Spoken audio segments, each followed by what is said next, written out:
जम्मू कश्मीर में विधानसभा चुनावों के ऐलान होने के साथ ही अलग अलग यहां पर जो एक्सपर्ट्स हैं वो अपनी राय देने लगे हैं कि आखिरकार आने वाली 4 अक्टूबर को किसकी सरकार जम्मू कश्मीर में देखने को मिलेगी।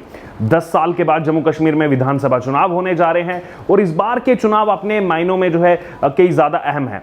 आपको पहले मैं ये जानकारी दे दूं कि जो 2014 में जम्मू कश्मीर में विधानसभा चुनाव हुआ था उस समय 87 सीट्स थी, जिसमें 4 सीटें लद्दाख की थी और अनुच्छेद 370 हटने के बाद लद्दाख की 4 सीटें वहां पर जो विधानसभा है उसको डिसॉल्व कर दिया गया है। तो पीछे बची जम्मू कश्मीर की 83 सीटें। परिसीमन हुआ, परिसीमन होने के बाद 7 सीटों का इजाफा हुआ।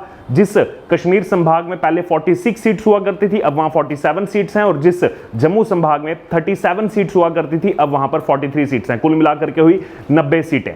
अब यहां पर कुछ एक्सपर्ट जो हैं जो अपनी राय दे रहे हैं, अपनी भविष्यवाणी रख रहे हैं कि आने वाली 4 अक्टूबर को क्या नतीजे देखने को मिल सकते हैं। 3 चरणों में चुनाव होने वाला है। 18 सितंबर, 25 सितंबर और 1 अक्टूबर को जो है पोलिंग होगी और उसके बाद 4 अक्टूबर को रिजल्ट आएगा। उससे पहले मैं आपको ले चलूंगा 2014 का चुनाव रिजल्ट, उसकी भी स्लाइड आप यहां पर देख सकते हैं। अब यहां पर पॉलिटिकल व्यूज की तरफ से एक इलेक्शन प्रेडिक्शन किया गया है जम्मू कश्मीर विधानसभा चुनाव को लेकर के, और इसमें जो इलेक्शन प्रेडिक्शन है इसका पूरा मैं आंकलन करके आपको बताऊंगा कि इसमें अब चेंजेस क्या हो सकते हैं, क्योंकि अब जो है कांग्रेस का और एनसी का वहां पर अलायंस हो चुका है और जो एनसी जिस पर बैटिंग करने का प्रयास कर रही है कि हम फिर से 370-35A को बहाल करेंगे, पाकिस्तान से बातचीत करेंगे, उसका यकीनन अभी चुनाव में आपको देखने को मिलेगा कि जनता जो है, अगर जो पाकिस्तान से बातचीत की बात कही गई है, कांग्रेस को उसका बड़ा नुकसान उठाना पड़ेगा और कांग्रेस का वैसे भी जम्मू कश्मीर में वर्चस्व जो है वो कम ही रहा है। आइए बढ़ते हैं इस प्रेडिक्शन की तरफ जो यहां पर सीट्स का प्रेडिक्शन किया गया है। सबसे पहले जो सबसे ज्यादा सीटें यहां पर दी गई हैं पॉलिटिकल व्यूज को, वो दी गई हैं एनसी यानी कि नेशनल कॉन्फ्रेंस को ये सीटें दी गई हैं। उनका मानना है कि 31 से 37 सीट्स जो हैं वो एनसी इस चुनाव में जीत सकती है। जैसा कि हमें लोकसभा में भी देखने को मिला था कि एनसी ने 2 सीटों पर जीत प्राप्त की थी, 2 पर बीजेपी और 1 पर जो है इंडिपेंडेंट कैंडिडेट जीत करके आए थे। और यहां पर 31 से 37 सीट्स जो है वो एनसी को दी गई हैं और साथ ही साथ जो वोट परसेंटेज दिया गया है, सबसे ज्यादा दिया गया है एनसी को, वो है 28% का। अब इसके बाद बढ़ते हैं दूसरे नंबर पर कौन सी पार्टी है जो पॉलिटिकल व्यूज के हिसाब से जो उनको लग रहा है कि सीट्स जिनकी आएंगी, वो दूसरे नंबर पर पार्टी है बीजेपी। बीजेपी को दी गई है 24 से 30 सीट्स और वोट परसेंटेज की अगर आप बात करेंगे तो बीजेपी को 26% जो है यहां पर वोट परसेंटेज दिया गया है कि वोट शेयर ये रहेगा बीजेपी का। उसके बाद हम आगे बढ़ते हैं। उसके बाद कांग्रेस को जो है यहां पर 6 से 11 यानी कि सिंगल डिजिट में भी कांग्रेस रह सकती है। 90 सीटों में 6 से 11 सीटें यहां पर कांग्रेस को मिलना, यानी कि 10% से भी कम उनकी परफॉर्मेंस जो है इसके आसपास रह सकती है। और 6 से 11 सीटें और इनको जो वोट परसेंटेज दिया गया है वो दिया गया है 18.2%। उसके बाद बढ़ते हैं पीडीपी की तरफ। पीडीपी वही जो पिछली बार सबसे बड़ी पार्टी बनकर के उभरी थी सीट्स के मामले में। वोट परसेंटेज में बीजेपी ज्यादा थी लेकिन पीडीपी को ज्यादा सीटें मिली थी। पिछली बार जो है 28 सीटें पीडीपी जीत करके आई थी। इस बार परफॉर्मेंस जो है उनकी काफी ज्यादा लो यहां पर नजर आ रही है।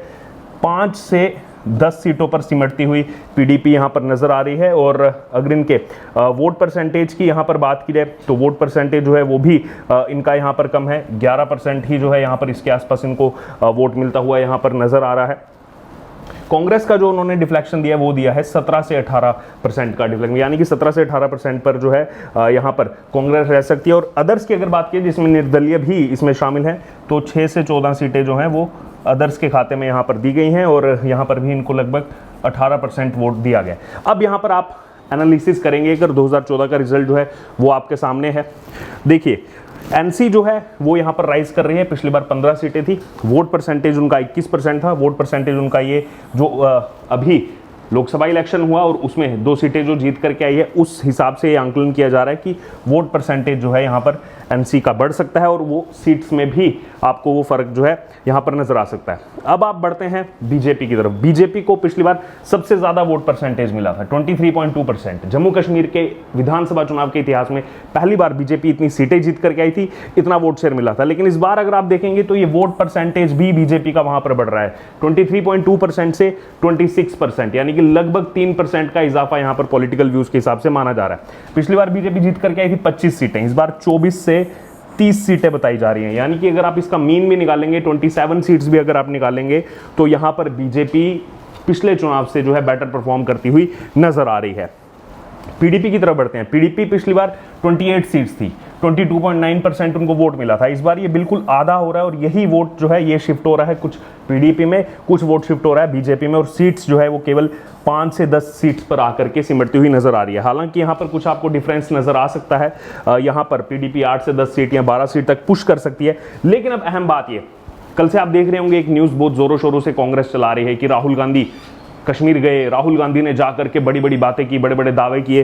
लेकिन आप यहां पर देखिए कांग्रेस का क्या प्रेडिक्शन आ रहा है, 6 से 11 सीटें, लगभग 17% के आसपास उनका वोट शेयर रहने वाला है। 6 से 11 सीटें कितने में से? 90 में से। और बातें देखिए इनकी कि जैसे यही सरकार बना रहे हैं वहां पर। अगर ये एनसी के साथ मिल रहे हैं, मान लो बाद में अगर हंग असेंबली वहां पर आती है, क्योंकि यही माना जा रहा है कि एक तरफा किसी को भी वहां पर जो है बहुमत नहीं मिलने वाला है, चाहे कांग्रेस एनसी साथ में मिल जाए तो भी इनका बहुमत नहीं आएगा। हो सकता है बीजेपी जो है वो पीडीपी के साथ मिलकर, या बाकी इसमें जो अन्य जो आ रहे हैं, जिसमें निर्दलीय हैं, जिसमें अपनी पार्टी है, अपनी पार्टी अल्ताफ बुखारी की पार्टी है जो कभी पीडीपी में हुआ करते थे, उनका सॉफ्ट कॉर्नर है बीजेपी की तरफ। पीपल्स कॉन्फ्रेंस वहां पर है। पीपल्स कॉन्फ्रेंस जो है वो सज्जाद लोन की पार्टी है, वो पिछली बार सरकार का हिस्सा थे, वो भी टिल्ट हैं बीजेपी की तरफ, सॉफ्ट हैं, वो भी जो है यहाँ पर कोलिशन कर सकते हैं बाद में। ये सब पोस्ट इलेक्शन यहां पर हो सकता है, क्योंकि अभी प्री इलेक्शन ऐसा कोई अलायंस वहां पर हुआ नहीं है। उसके अलावा डीपीएपी यानी कि जो आज़ाद पार्टी है, गुलाम नबी आज़ाद की जो डेमोक्रेटिक प्रोग्रेसिव आज़ाद पार्टी है, वो भी बाद में बीजेपी के साथ जुड़ सकती है। 2 से 4 सीटें उनकी भी इसमें मानी जा रही हैं, और बाकी जो इंडिपेंडेंट कैंडिडेट्स हैं वो भी कहीं ना कहीं बीजेपी के साथ आ सकते हैं। तो इस बार का चुनाव काफ़ी ज़्यादा दिलचस्प है। लेकिन अहम बात यह है, जो मल्लिकार्जुन खड़गे वहां पर गए, जो राहुल गांधी वहां पर गए, और जो बड़ी बड़ी बातें उन्होंने की, देखिए हम जो है लोगों की समस्या समझते हैं, दिक्कत जानते हैं। हाल ही में जबकि आप देखिए जो चुनाव हुआ वहां पर, लोकसभा का चुनाव हुआ, कांग्रेस अपने बलबूते लड़ी, कितनी सीट मिली कांग्रेस को? 0। 5 में से एक भी सीट नहीं जीत पाई कांग्रेस। और वहां पर पिछली बार का भी अगर आप परफॉर्मेंस देखेंगे तो कांग्रेस चौथे नंबर पर रही, 12 सीटें आई थी केवल कांग्रेस की, और ये इनका वोट परसेंटेज उस टाइम 18.2 था, अभी 17 से 18 माने जा रहे हैं। यानी कि कांग्रेस का वोट परसेंटेज कम हो रहा है जम्मू कश्मीर के अंदर, जहां बीजेपी का राइज हो रहा है, एनसी का भी राइज हो रहा है, पीडीपी का डिक्लाइन हो रहा है वोट, तो वहीं कांग्रेस का भी वोट डिक्लाइन हो रहा है। तो ये समझना पड़ेगा राहुल गांधी को, केवल बातें करने से नहीं होगा। अहम बात तो यह है कि अब इनको कैंडिडेट्स ही नहीं मिल रहे हैं जिनको चुनाव लड़ाना है, कि चुनाव किसको लड़ाया जाए, क्योंकि एनसी कश्मीर वैली में चुनाव लड़ेगी ज्यादातर सीटों पर, कांग्रेस ज्यादातर सीटों पर जम्मू में चुनाव लड़ेगी। लेकिन अहम बात यह है कि जम्मू में भी कई सारे ऐसे जिले हैं जहां पर कांग्रेस पार्टी को कैंडिडेट्स ढूंढने पड़ेंगे। जैसे अगर बात की जाए जम्मू की, बात की जाए अगर उधमपुर की, रियासी की, कठुआ, सांबा, ये ऐसे जिले हैं जो बीजेपी के लिए सबसे ज्यादा स्ट्रॉन्ग जोन है। और कांग्रेस की अगर बात करें तो कांग्रेस के पास यहां पर अभी कैंडिडेट्स भी इनको नहीं मिल रहे हैं। हो सकता है जो वहां पर कुछ रेजिग्नेशन हो रहे हैं अलग अलग पार्टीज के, उनको लेकर के जो है चुनाव लड़ाई कांग्रेस पार्टी। लेकिन पिछली बार भी यही देखने को मिला था, कई सारी ऐसी सीट्स थी जहां पर कांग्रेस चौथे या 5वें नंबर पर थी। तो आप सोचिए, कांग्रेस का जम्मू कश्मीर में जनाधार जो है वो बिल्कुल नहीं है। वो जानते हैं कि एनसी को वहां पर, अब क्योंकि वैली में देखिए 2 पार्टीज मेन है, पीडीपी, एनसी। एनसी जब डिक्लाइन होता है, जब एनसी का वोट परसेंट, तो पीडीपी को फायदा मिलता है, पीडीपी का वोट परसेंट डिक्लाइन होता है तो एनसी को फायदा मिलता है। अब ये चीज देख ली कांग्रेस ने कि पीडीपी का वहां पर डिक्लाइन शुरू हो चुका है, पीडीपी से लोग खफा हैं, महबूबा मुफ्ती बिल्कुल इनएक्टिव नजर आ रही हैं। तो एक काम करते हैं, एनसी का हाथ पकड़ लेते हैं, और एनसी का हाथ उन्होंने पकड़ा। और जो भी सीट शेयर की बात की जा रही है, ये सूत्रों के मुताबिक बताया जा रहा है कि ये केवल 2 पार्टियों का अलायंस हुआ है, लेकिन इसमें भी कांग्रेस जो है वो 40% से भी कम सीटों पर लड़ेगी, 40% से कम सीटों पर जो है चुनाव लड़ने जा रही है वहां पर।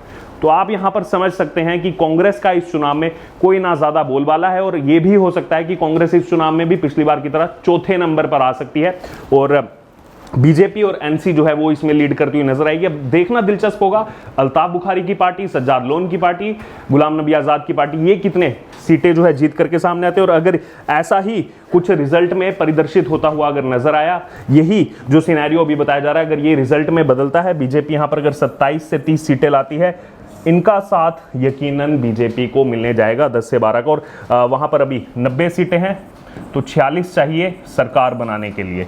तो बहुत दिलचस्प हो चुका है इस समय चुनाव। आने वाले दिनों में देखना होगा कि जो ये स्टेटमेंट्स दी गई हैं, एनसी कांग्रेस अलायंस अब हो चुका है, और जो कहा गया पाकिस्तान से बातचीत करेंगे, 370 को बहाल करेंगे, वो कितना ज्यादा नुकसान यहां पर एनसी कांग्रेस को देगा, ये आने वाले समय में पता लगेगा। बहरहाल आपका क्या कहना है, आपकी क्या राय है, आपका प्रेडिक्शन क्या कहता है, आपका अनुमान क्या कहता है, आप जरूर हमारे साथ कमेंट बॉक्स में शेयर करें और बने रहें द न्यूज के साथ। धन्यवाद।